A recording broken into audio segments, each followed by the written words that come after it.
सबको नमस्कार, प्रणाम, सत श्री अकाल। हेलो नमस्कार दोस्तों, दिल्ली के प्रादेशिक समाचार के स्टूडियो में आप सभी का बहुत बहुत स्वागत है। दोस्तों यहाँ पर आपको देखने को मिलेगा दिल्ली से जुड़ी सारी बड़ी खबरें, मुख्य समाचार, ब्रेकिंग न्यूज अपडेट के रूप में, इसलिए वीडियो को शुरू से अंत तक जरूर देखिएगा। दोस्तों वीडियो को प्यारा सा लाइक और चैनल को सब्सक्राइब जरूर कर लीजिएगा ताकि दिल्ली से जुड़े कोई भी खबरें छूटे ना पाए।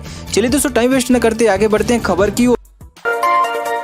फुटपाथ पर सोने के लिए नहीं दी जगह तो पुरुष ने महिला को मारने की कोशिश की, अब गिरफ्तार। एक महिला ने फुटपाथ पर सोने के लिए जगह छोड़ने से मना कर दिया, जिसके बाद 42 वर्षीय व्यक्ति ने उसे जान से मारने की कोशिश की।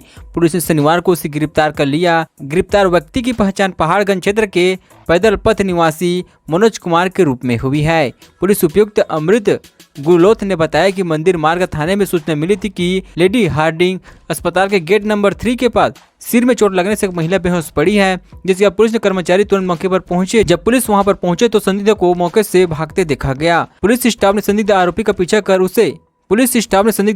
पीछा किया और उसे दंड कनाट होटल के पास से पकड़ लिया। इसी बीच पुलिस की एक अन्य टीम ने महिला की चिकित्सा सहायता के लिए LHMC अस्पताल में स्थानांतरित कर दिया गया है। दिल्ली एनसीआर में इस दिन से शुरू होगा बारिश का सिलसिला, जाने कैसा रहेगा मौसम। दिल्ली एनसीआर में कई दिनों से उमस वाली गर्मी से लोग परेशान हैं। शनिवार सुबह से एनसीआर में बादल छाए हुए हैं, लोग बारिश का इंतजार कर रहे हैं। मौसम विभाग के मुताबिक दिल्ली एनसीआर में आज बारिश हो सकती है, इसे लेकर येलो अलर्ट जारी किया गया है। विभाग ने कहा कि बारिश की वजह से तापमान में कमी आएगी। दिल्ली और आसपास के इलाकों में 10 जुलाई से बारिश का सिलसिला शुरू होगा। एनसीआर में शनिवार को आसमान में बादल छाने से गर्मी से थोड़ी राहत मिली है। शनिवार को न्यूनतम तापमान 30.5 डिग्री सेल्सियस दर्ज किया गया।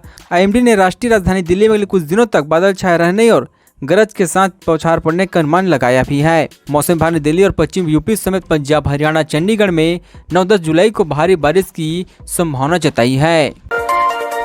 दिल्ली के जामा मस्जिद में बकरीद के मौके पर अदा की गई नमाज, बड़ी संख्या में पहुंचे नमाजी।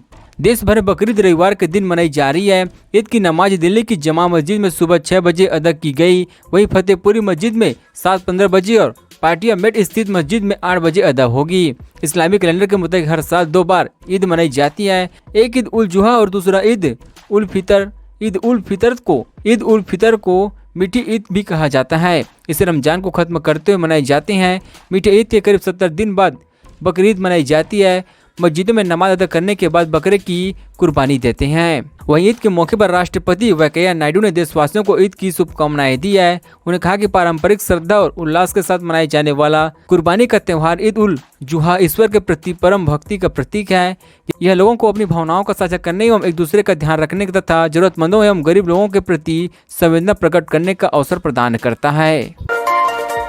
IP एक्सटेंशन मेट्रो की लिस्ट में महिला से छेड़छाड़, दी जान से मारने की धमकी, या पुलिस ने लिया एक्शन। एक अन्य स्कूल की शिक्षक से छेड़छाड़ और उत्पीड़न के आरोप में स्कूल के शिक्षक को IP एक्सटेंशन मेट्रो स्टेशन से गिरफ्तार किया गया है। पुलिस ने शनिवार को यह जानकारी दी। उन्हें बताया कि आरोपी की पहचान कल्याणपुरी निवासी राजेंद्र चंद्र वीणा के रूप में हुई है। पुलिस ने बताया कि वीणा लंबे समय से महिला को परेशान कर रहा था और गुरुवार को IP एक्सटेंशन मेट्रो स्टेशन पर महिला से कथित तौर पर छेड़छाड़ करते हुए पकड़ लिया गया।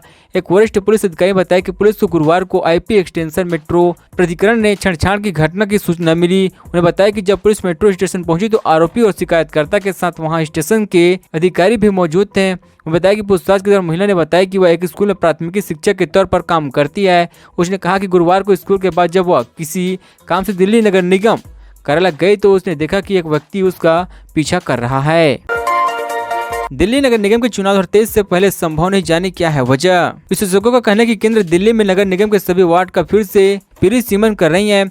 ऐसे में शहर में संभवतः अगले 1 और साल तक निकाय चुनाव नहीं हो सकती हैं, क्योंकि निर्वाचन क्षेत्रों का पुनर्धिकरण एक व्यापक कार्य है। चुनाव पहले इस साल अप्रैल महीने में होने वाले, लेकिन 22 मई को 3 नगर निगम को एकल नगर निकाय के रूप में एकीकृत किए जाने के कारण चुनाव स्थगित कर दिए गए थे। दिल्ली नगर निगम द्वारा शनिवार को जारी एक बयान के अनुसार केंद्रीय गृह मंत्रालय ने दिल्ली में नगर निगम के वार्ड के परिसर के लिए 3 सदस्यीय आयोजन का गठन किया गया है। इस कार्यक्रम से दिल्ली में निकाय चुनाव का मार्ग प्रस्ताव होगा। निगमों के फिर से एकीकरण के बाद पहला चुनाव होगा। बीजेपी परिसीमन आयोग का गठन पर आम आदमी पार्टी ने बीजेपी पर लगाए गंभीर आरोप किया यह दावा। आम आदमी पार्टी ने शनिवार को कहा कि केंद्रीय गृह मंत्रालय द्वारा दिल्ली के लिए परिसीमन आयोग का गठन करना महज एक दीवाना हो गया है। पार्टी ने कहा कि राष्ट्रीय राजधानी में नगर निगम चुनाव टालने के लिए भारतीय जनता पार्टी के नीति केंद्र सरकार का यह एक और पैतरा भी है। आपने कहा कि गृह मंत्रालय संशोधित दिल्ली निगम अधिनियम के प्रावधानों के अनुसार नगर निगम वार्ड की कुल संख्या निर्धारित करने से पहले पिरिसिमन आयोग का गठन नहीं कर सकता है। पार्टी ने कहा कि केंद्र का यह कदम अवैध बताई जा रही है। मुख्यमंत्री अरविंद केजरीवाल ने ट्वीट किया, हमें खुशी है केंद्र सरकार ने एमसीडी के वार्ड पिरिसिमन के लिए एक समिति का गठन कर दिया, लेकिन दिल्ली में कितने वार्ड होंगे इससे कोई आदेश नहीं दिया गया है। फिर ये समिति काम कैसे करेगी। सीएम केजरीवाल का भागवत मान के साथ 12 जुलाई को हिमाचल का दौरा, पालमपुर में निकालेंगे तिरंगा यात्रा। हिमाचल में होने वाले विधानसभा चुनाव के लिए आम आदमी पार्टी पूरी ताकत झोंक रही है। आपके मुखिया अरविंद केजरीवाल हिमाचल में कई दौरे पर जा चुके हैं। अब फिर 12 जुलाई को दिल्ली के मुख्यमंत्री और आपके मुखिया अरविंद केजरीवाल हिमाचल दौरे पर रहेंगे। यहाँ इनके साथ पंजाब के मुख्यमंत्री भागवत मान भी रहेंगे। दोनों सीएम पालमपुर में होने वाली आपकी तिरंगा यात्रा में भी शामिल रहेंगे। सीएम अरविंद केजरीवाल और भागवत मान के हिमाचल दौरे को लेकर पालमपुर में प्रदेश प्रवक्ता पंकज पंडित ने प्रेस कॉन्फ्रेंस करके बताया कि दिल्ली के मुख्यमंत्री और आप मुखिया अरविंद केजरीवाल 12 जुलाई को पालमपुर पहुंचेंगे। पालमपुर की जनता के बीच दोनों तिरंगा यात्रा निकालेंगे। देवभूमि हिमाचल में दोनों का हार्दिक स्वागत है। वहीं हिमाचल की तरफ से इस दौरे को लेकर ट्वीट कर लिखा गया है, देश के सबसे ईमानदार मुख्यमंत्री की जोड़ी का देवभूमि हिमाचल में हार्दिक स्वागत है। काली विवाद को लेकर दिल्ली में हिंदू संगठन ने निकाला संकल्प मार्च, बीजेपी नेता भी हुए शामिल। लुधियाना जिले की सड़कों पर कई नेताओं एवं धार्मिक व्यक्तियों समेत सैकड़ों लोगों के तिरंगा और विभिन्न हिंदू संगठन ने झंडे लेकर समुदाय को हो रहे हमलों के खिलाफ शनिवार को संकल्प मार्च निकाला है। विभिन्न हिंदू संगठन द्वारा आयोजित मार्च मंडी हाउस इलाके से शुरू होकर जंतर मंतर पर खत्म हुआ। इस दौरान लोगों ने जय श्री राम के नारे और वंदे मातरम, भारत माता की जय के नारे लगाते हुए जंतर मंतर पर एक जनसभा के दौरान उत्तरी दिल्ली के पूर्व महापौर अवतार सिंह ने चेतावनी दी कि हिंदुओं को निशाना बनाने वालों को बख्शा नहीं जाएगा। विश्व हिंदू परिषद के अंतर्राष्ट्रीय कार्यकारी अध्यक्ष आलोक कुमार ने राजस्थान के उदयपुर में हाल ही में हुए एक दर्जी की हताहत का जिक्र करते हुए दावा किया गया कि हर जगह हिंदुओं पर हमले किए जा रहे हैं। सिंह ने एक जनसभा को संबोधित करते हुए कहा कि इस संकल्प मार्च के जरिए आज कई हिंदू समूह सड़कों पर हैं। हम यहाँ हिंदुओं पर हमले के खिलाफ आवाज उठाने के लिए एकत्र हुए हैं। उन्हें इस तरह से निशाना बनाया जा सकता है। निशाना बनाने वालों को हम छोड़ेंगे नहीं।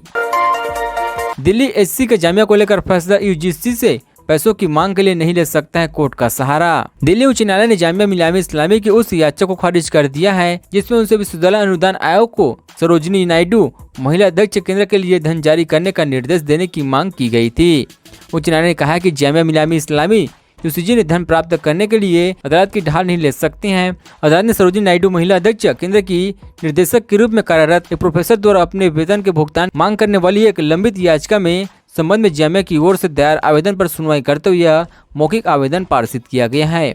जामिया ने कहते हुए आवेदन दाखिल कर दिया था कि यूसीजी द्वारा नियमित बजट या भारतीय विश्वविद्यालय में महिला अध्यक्ष के विकास की योजनाओं के तहत सहायता नहीं देने के कारण प्रोफेसर के वेतन का भुगतान नहीं किया जा सकता है। विश्वविद्यालय उच्च न्यायालय से अपील की थी कि वह आयोग को अनुदान जारी करने और 6 करोड़ रुपए की बकाया राशि का भुगतान करने का निर्देश दे। हालांकि उच्च न्यायालय सवाल किया है कि जब विश्वविद्यालय के कुलपति और रजिस्ट्रार सहित अन्य सभी अधिकारियों को वेतन मिल रहे हैं तो संबंधित शिक्षक को क्यों नहीं मिला। दिल्ली में कोरोना के 544 नए मामले दर्ज, पिछले 24 घंटों में 2 लोगों की गई है जान। दिल्ली में कोरोना संक्रमण का खतरा बढ़ते जा रही है। राजधानी में शनिवार को स्वास्थ्य विभाग की रिपोर्ट के अनुसार पिछले 24 घंटों में कोरोना के 544 मामले सामने आए हैं। इसके साथ ही कोरोना से 2 लोगों की हताहत हुई है और पिछले 24 घंटों में कोरोना को 607 लोगों ने मात दी। इस समय राजधानी दिल्ली में कोरोना के 2264 एक्टिव केस हैं। शनिवार को जारी स्वास्थ्य विभाग की रिपोर्ट के अनुसार दिल्ली में पिछले 24 घंटों में 16,158 लोगों का टेस्ट हुआ, जिसमें से 544 कोविड पॉजिटिव निकले हैं। इस दौरान पॉजिटिव दर 3.47% बना हुआ है और 607 मरीज रिकवर भी हुए हैं। दिल्ली स्वास्थ्य विभाग की रिपोर्ट के अनुसार राजधानी में इस समय 1595 कोरोना के मरीज होम आइसोलेशन में हैं और इसके साथ ही 125 मरीज अस्पताल में भर्ती है। अस्पताल में भर्ती मरीजों में से 55 मरीज आईसीयू में, 41 मरीज ऑक्सीजन सपोर्ट पर और 2 मरीज वेंटिलेटर पर मौजूद हैं। वहीं इसमें से 103 मरीज दिल्ली के हैं, 22 मरीज दिल्ली के बाहर के अस्पतालों में भर्ती हैं। दिल्ली पिछले 24 घंटों में 11,160 लोगों का RT-PCR BCNT टेस्ट हुआ है। इसके अलावा 4,998 लोगों का रैपिड एंटी टेस्ट हुआ है। दिल्ली में अब तक 3,92,05,028 लोगों का टेस्ट हो चुका है। दोस्तों, खबरों का सिलसिला बस यहीं तक। दोस्तों, वीडियो जानकारी आपको अच्छा लगा, वीडियो को प्यारा सा लाइक कीजिए। दोस्तों, आप दिल्ली निवासी थे, हमारे चैनल को सब्सक्राइब कीजिए। दिल्ली से जुड़ी सारी बड़ी खबरें इस तरह से मिलते रहे। चलिए दोस्तों, अगली वीडियो में मिलते हैं। जय हिंद, जय भारत।